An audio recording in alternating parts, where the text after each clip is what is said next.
before the sun stretches its golden fingers over the horizon, before the world erupts into demand and noise, before the burdens and banners of the day take their place on your shoulders, there is the morning. It greets you quietly, drawing back the curtain between dreams and waking life. It beckons, as Marcus Aurelius once beckoned the legions. Rise, come forth, prepare yourself, for another battle awaits. The world today is wild. Its expectations, its velocity, the wolfish appetite of distraction and comparison. Yet, what if you began your day not as a blind participant in the world's rush, but as the conscious commander of your every intention? What if, as Marcus did in the dim candlelight of his study, you met the dawn in full possession of yourself? Mind, heart and soul before others lay claim to your hours. Every morning, Marcus Aurelius confronted the harshest opponent, one far more wily than enemy armies, the shivering reluctance inside himself. When you arise in the morning, he wrote, quietly, honestly, think of what a precious privilege it is to be alive, to breathe, to think, to enjoy, to love. He was not speaking of luxury. He was calling forth a kind of sacred militancy, a readiness deep within to lord once more over the chaos, not as a tyrant of others, but as the sovereign of the self. So what does it mean to command your morning as Marcus would? Not through rigid, joyless routine, not through self-abuse disguised as discipline, but through ritual, through honor, through moments chosen with courage, moments protected with eternal vigilance. How you greet the light decides how you stand in the storm, and the storm is coming every day in different forms. To rule your morning is to build a stronghold within, a sanctuary no demand or disappointment can breach. Imagine Marcus, the most powerful man in the world, burdened by empire, by politics, by invasion and plague, yet rising silently before dawn. He sits not upon a gilded throne, but at a humble desk. He writes, he reflects, he marshals his mind, he invokes reason. The day's chaos will find him, but it will not dictate the terms of his being. You, too, possess a kingdom, your mind, your thoughts, your first waking minutes. It is not what you own that determines your fortune, but the state of your spirit as the world begins again. It is not the noise and urgency outside, but the clarity and stillness you carve within. The morning is not a race. It is a ritual, an invisible coronation. Will you ascend as sovereign or submit as subject to forces beyond you? The curtain lifts on your day, and the first act reveals a choice. Not yet to the demands of others, not yet to email, to messaging, to the gridlocked avenues of outside expectation. The first act is for you alone. Mindset is the place you must begin. Not with the empty euphoria of wishful thinking, nor the brittle optimism of denial, but with the grounded, patient realism of the Stoic. Marcus would remind you, you have power over your mind, not outside events. Realize this and you will find strength. To command your morning is not to imagine a flawless day, but to prepare for an imperfect world with a flawless spirit. Your mindset, honed in the bracing chill of early hours, is your inner shield. Before the world can breach your gates, you must order the sentinels, thoughts prepared, priorities clarified, intentions resolved. Ask yourself, not idly but fiercely, what will I bring to this dawn? Am I the echo of yesterday's exhaustion, or the fresh architect of this day's purpose? Begin where Marcus began, inward, away from applause or accusation, away from obligation or avoidance. The impediment to action advances action. What stands in the way becomes the way. The obstacles will come in small frustrations or great calamities, but the manner in which you rise, this and only this, decides the shape of all that follows. Hold a mirror to your mind at sunrise. Are you expecting the day to rescue you, to hand you meaning? Or will you meet it as the sculptor meets unshaped marble, ready to receive, to discover, and to carve beauty out of chaos? Marcus did not bemoan the burdens of fate. He met them with silent anticipation, a craftsman at his daily labor, never waiting for perfect conditions. Do not waste what remains of your life in speculating about your neighbors, unless with a view to some mutual benefit. Comparison is poison in the early hours, envy an acid that etches away at self-respect. Your command must begin within, alone, before the court of your own conscience. First, let your mindset be shaped, as the Roman general shapes his army. Steady, calm, awake to both possibility and threat. At dawn, Marcus whispers, not to the world but to himself, get up, do what needs to be done. The battle is rarely glamorous, often unseen, but it is the forging ground of all greatness.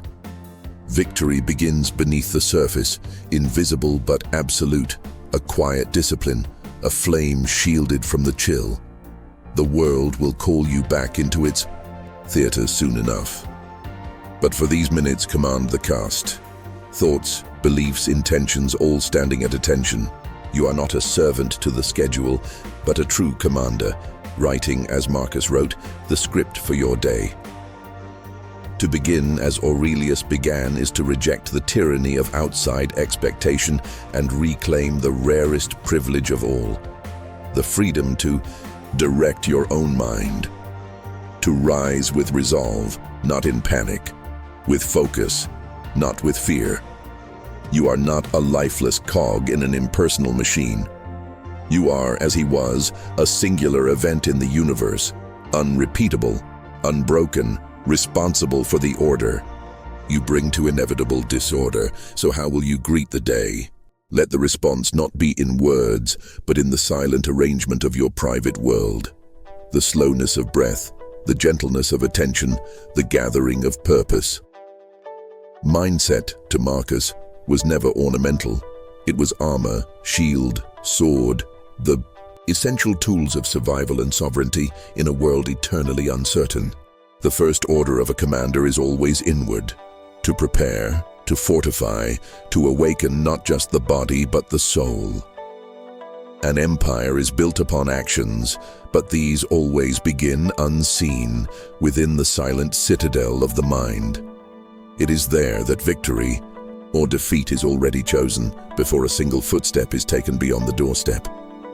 Marcus Aurelius awoke not as emperor first, but as student, as guardian of intention, as humble servant to the discipline of the dawn.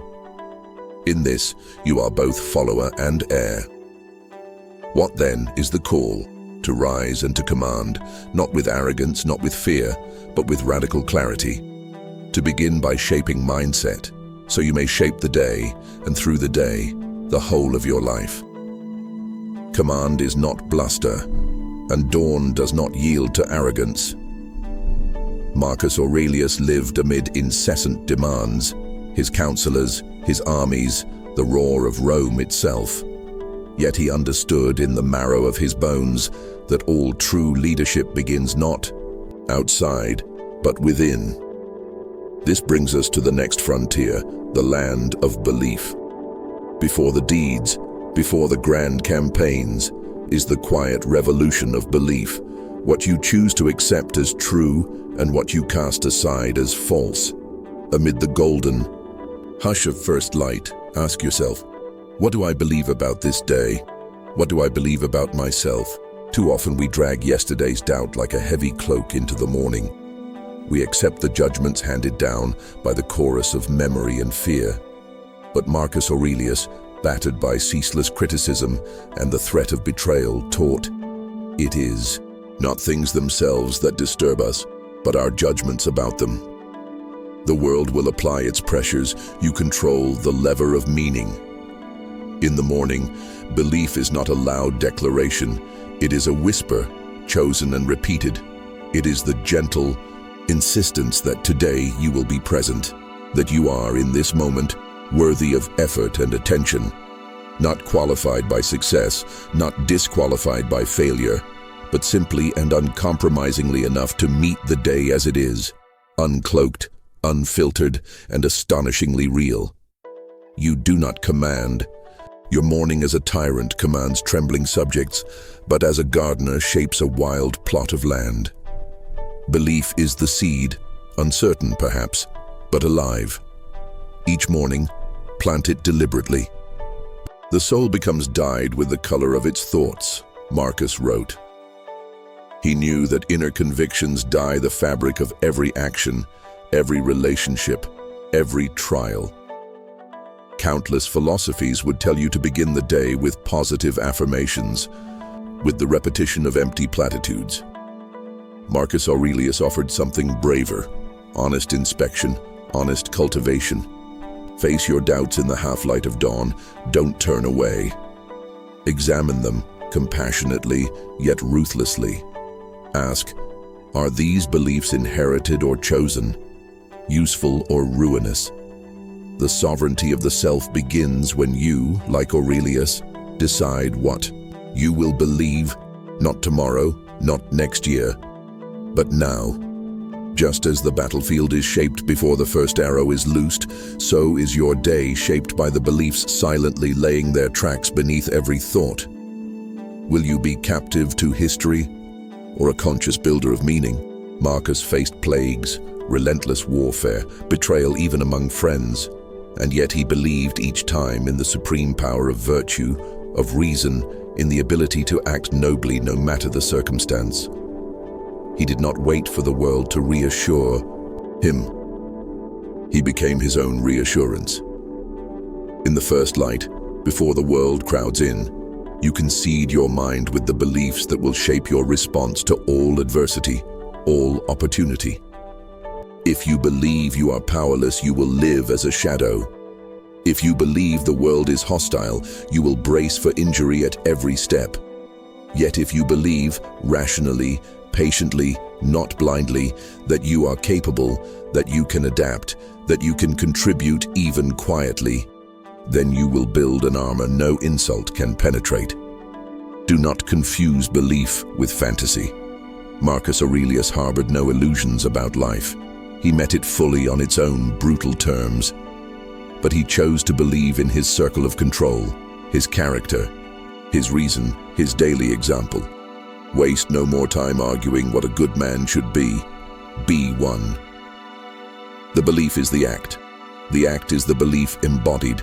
And so your morning, shaped by belief, becomes more than the first step of a schedule. It becomes the first stone in the bridge you will walk, no matter the rivers that rise below. With each morning, the stone is set. The bridge grows. Where you set that stone, whether in hope or cynicism, purpose or resignation, determines much, often everything. Belief is the compass, but clarity is the map. Command requires direction, and even the greatest general is lost without a vision of the terrain ahead. Marcus Aurelius began his day not just by rallying his mind, nor simply by affirming his values. He sought clarity, even in the dark. The clarity of what truly matters, not what shouts, not what dazzles, but what endures beyond fashion or mood. The world will offer you 1,000 ways to waste your morning, 1,000 distractions disguised as urgency. In Rome, Marcus had the theater of war, the gossip of courtiers, the shadow of assassination. Today, you have endless notifications, unsleeping feeds, the constant hum of news and noise. Each aims to claim your clarity and scatter your intention across the plains of triviality. But Marcus, face shadowed by the flame of first light, would center himself with the simplest of questions. What in all the storm is truly necessary? If it is not right, do not do it. If it is not true, do not say it. Every morning, this question stood between him and the confusion of the world, a sentinel, a shield. What, among all I am called to do, is essential? What is distraction? And what is destiny? Clarity is not found in lists that stretch across the page, nor in the anxiety of endless options. It is found in subtraction, in the gentle, fearless cutting away of all that does not serve you. Modern life, with its precarious abundance of choice, breeds paralyzing uncertainty. But Marcus Aurelius demonstrates in the quiet of each dawn, clarity is the courage to abandon what doesn't matter, to carry forth only what you must. As you sit in the first hush of the morning, do not ask what the world wants of you. Ask instead what you yourself require, what your deepest values, needs, and calling whisper in the fleeting stillness. Disregard the frantic summons of the anxious, the judgment of the ambitious, the envy of those forever comparing. Like Marcus, find the center where your own intention roots itself in the dark, and you will find clarity. With clarity comes vision, not as a fantasy of what might be, but as an anchor in what truly must be. You are no longer a ship tossed by the day's storms, but the captain steering calmly towards a true and chosen shore.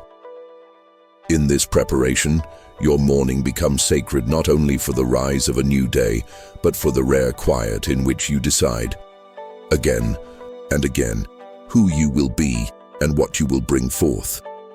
Marcus Aurelius cared little for titles or applause. Clarity was his highest achievement. It guided him through plague and civil war. Let it guide you, now and every morning thereafter. Clarity pours into vision as mountain springs join a growing river. Marcus Aurelius, even behind the palatial walls of Rome, understood that mornings are not only a time of order and intention, they are the crucible of vision. He looked beyond the thresholds of his empire, beyond the trivial victories and fleeting anxieties churning in every corner. His eyes turned inward first, searching not for the world's applause, but for the steadfast light that guided him through uncertainty.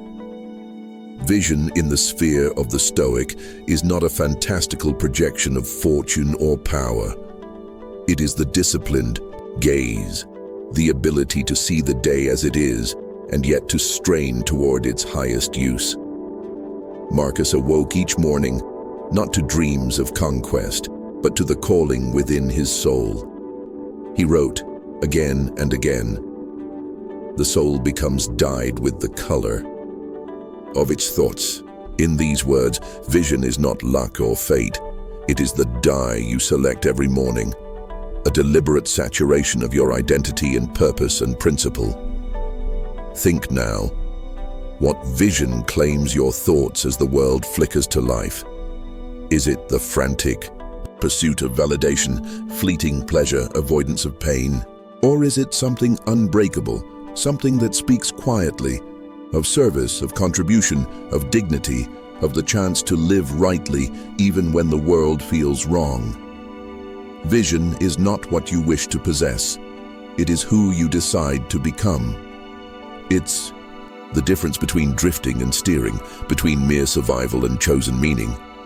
Marcus Aurelius saw vision not as arrogance, but as responsibility. To simply inherit the day is to drift toward mediocrity. To shape it, deliberate as the calligrapher's hand, is to honor your finite time. And so, from clarity and vision, flow goals, not as a checklist, not as a burden, but as beacons along the riverbanks of your ambition. Each goal, chosen in the sacred hush of the morning, maps a stretch of your journey. They remind you that value is constructed in small, daily stonework, rarely by grand gestures. Marcus Aurelius, encircled by the pressures of war and politics, did not fashion his rule through sudden triumph, but through the daily discipline of tending to what demanded tending, the mind, the spirit, the living example. Don't waste time on what you cannot control, he wrote, again and again. Instead, direct energy like a narrow but unrelenting river to those goals that express your values, your deepest convictions. So ask yourself, when the city is still dark and most are still lost in their dreams, what are my true goals? Are they inherited from others, pressed upon me by fear, or shaped from my own vision, anchored in clarity and belief? To command your morning, you must select goals. You can own goals that, if achieved, would leave you quietly proud and at peace, regardless of outside recognition. All vision and goal, without action, remain as distant as untraveled shores. Marcus Aurelius never advocated abstraction for its own sake. For him, philosophy was life's active arm, calloused, tired, uncomplaining. Ritual becomes real only when it crosses the threshold from mind to body, from intention to execution. Rise and act. Do not wait for perfect motivation or grand inspiration. Neither the Stoics nor the ages promise that. At dawn, when you have trouble getting out of bed, tell yourself, I have to go to work, as a human being. These are Marcus's words, carved in weary hope. Action is sacred because it is rare, thought is common, but the world belongs to those who dare to move. Action is not measured by its velocity, but by its sincerity. Slow, deliberate labor, writing, training, preparing, learning. These are the stones on which empires, both internal and external, are built. The muscle of discipline swells not by chance or mood, but by the morning's gentle push into effort, by the uncheered completion of another intentional step. Discipline is not a punishment, it is self-respect, quietly declared. Marcus Aurelius commanded armies, but the greatest victory was always won within. He knew the difference between fleeting motivation and lasting discipline. Where one burns out, the other endures, slow as granite and just as strong. You will not always feel like rising, nor will you always see progress. Yet each disciplined morning delays decay, sharpens the mind, and honors the divine fire the ancients called eudaimonia, our best and highest self, fulfilled through continuous striving. When you command your morning, let gratitude be the atmosphere in which all this effort moves. Even as Marcus drafted letters about plague and war, he returned always to a humble reverence for what remained. He wrote, "When you arise in the morning, give thanks for the morning light, for your life and strength. For all his authority, he humbled himself before the gift of another day." Gratitude does not blind you to hardship, it tempers you for it. It reminds you that, whatever your fortune, you already possess blessings that emperors and slaves have sought since time out of mind. Possibility, choice, perception, the chance to improve, the liberty to act rightly if only for this day. When your routine feels rote, let gratitude rekindle its meaning. When you feel the weight of expectation, let gratitude lighten your burden. When the world seems hidden behind clouds, let it be gratitude, a recognition of breath, of movement, of the next unscripted moment that reveals the sun behind all storms. Resilience is born when gratitude and discipline mate, when you move forward even when storms rise, and greet those storms not with bitterness, but with a calm, knowing nod. Marcus Aurelius was no stranger to disaster. He buried children, watched cities crumble, and yet he continued day after day, not because he was untouched by pain, but because he had aligned himself with the rhythm of the universe. The impediment to action advances action. What stands in the way becomes the way. Obstacles, those unwelcome dawn visitors, are not curses, they are invitations to mastery. Learning is the never-ending sunrise. Commanding your morning is not a script performed by memory, but a living, evolving discipline. Marcus copied his own words, not because he doubted their truth, but because truth needs daily rehearsal. Your morning rituals too must adapt, not to trends or fads, but to your evolving nature, your increasing understanding of what matters. Let every morning's command include room for adjustment, for quiet listening to what the day itself is teaching you. Do not simply repeat for the sake of comfort. grow, reflect, adapt. As Epictetus advised, if you want to improve, be content to be thought foolish and stupid. The greatest obstacle to wisdom is pride in what you already know. In learning, as in the dawn, remain open, receptive to the world's endless lessons. And so from mindset to belief, from clarity to vision, from goals to discipline, from action to gratitude, from adaptability to learning, your morning routine becomes not the rigid armor of the anxious, but a living, breathing testament to your truest self. It becomes, as Marcus Aurelius lived it, the daily way to reclaim sovereignty from chaos, to renew dignity against despair, to kindle anew the sacred fire within. Imagine yourself tomorrow, before the world knows you are awake. There, in the frail blue light, you meet yourself. Commander, not servant, creator, not victim, quiet architect of a legacy unfolding one dawn, one breath, one choice at a time. The world may remain wild and unruly. Your morning, however, is your own. Marcus Aurelius whispers from history, not as a judge, but as a fellow struggler, a mentor across millennia. Just that you do the right thing. The rest doesn't matter. Let these words settle in your bones. Stand as he did, not for perfection, but for sincerity. Not for the accolades of others, but for the rare peace earned when you hold command, if only for these morning moments. Let this dawn be your proving ground. Meet it bravely, command it wisely, honor it fully.